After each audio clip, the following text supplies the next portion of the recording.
Sinagot ni Bella Padilla ang komento ng netizen na hindi siya bagay sa grupo ni Vice Ganda, referring to It's Showtime. Nakikita raw nila si Bella bilang isang mas matalinong artista at filmmaker.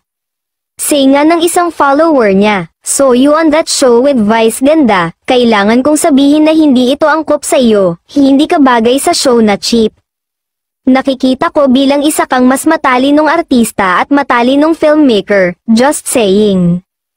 Pero supalpal ito kay Bella, "I totally disagree, kung ang isa ay tunay na matalino, maaari silang umangkop sa anumang kapaligiran, palagi akong may oras kapag nasa Showtime ako. Talagang gustong-gusto kong kumakausap ng mga tao at patawanin sila. Regular akong bumibisita sa Showtime mula noong 2017 at maswerte ako na si Vice at ang Showtime family ay laging pinaparamdam sa akin na welcome ako."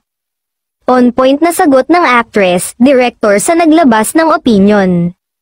Paminsan-minsan ay napapanood si Bella sa It's Showtime bilang isang guest host, na ikinakampanya ng kanyang online fans na maging regular na sana siya sa nasabing noontime show dahil ang bilis nga niyang nag-blend sa iba pang mga host. May mga nag-assume pa na magiging regular na nga ito dahil parehong magiging busy sina Ann Curtis and Kim Chu. Si Ann sa local adaptation ng It's Okay to Not Be Okay habang si Kim ay ginagawa ang My Love Will Make You Disappear with Paolo Avellino.